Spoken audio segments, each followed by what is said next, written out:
ഞാൻ ശരിക്കും പറഞ്ഞ ഈ സിനിമയെക്കുറിച്ച് യാതൊരു ഐഡിയയുമില്ല. കാരണം ഒരു മയക്കുമരുന്നിനെതിരെ ഉള്ളൊരു സിനിമ, അങ്ങനെ ഒരു കണ്ടൻറ്റാണ് എനിക്ക് കയ്യിലോട്ട് കിട്ടിയത്. ഒരു ഐഡിയയും ഇല്ലാതെ ഇങ്ങോട്ട് കയറിയപ്പോൾ നമ്മളുടെ കുഞ്ഞു കുഞ്ഞു വീടുകളിൽ നടക്കുന്ന ഇൻസിഡൻറ്റ്, ശരിക്കും നോർമലി നമ്മളുടെയൊക്കെ വീടുകളിൽ നടക്കുന്ന ഒരു നാച്ചുറൽ ഡെത്തൊക്കെ വരുമ്പോൾ നമ്മൾ ഓർക്കും നമ്മുടെ വീട്ടിൽ നമ്മുടെ അടുത്ത് മാത്രമല്ലേ സംഭവിക്കുന്നുള്ളൂ.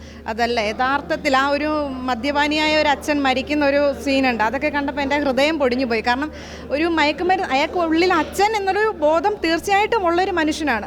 പക്ഷേ അയാളുടെ ഉള്ളിൽ ആ മയക്കുമരുന്ന് വന്നപ്പോഴാണ് ആ കുഞ്ഞിൻ്റെ അടുത്ത് അങ്ങനെ ഒരു ഇടപെടിയിലുണ്ടാകുന്നത്. അതൊക്കെ നമ്മളുടെ ഹൃദയത്തിലോട്ട് കയറുന്ന ഒരു സിനിമ തന്നെയാണ്.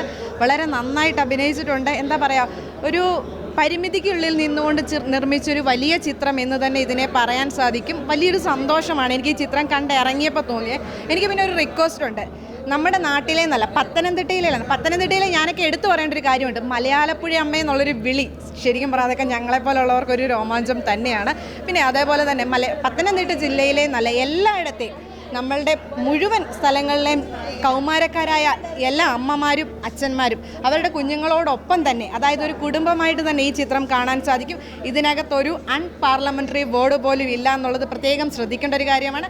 എല്ലാവരും ഈ സിനിമ കാണുക, സിനിമയെ വിജയിപ്പിക്കുക.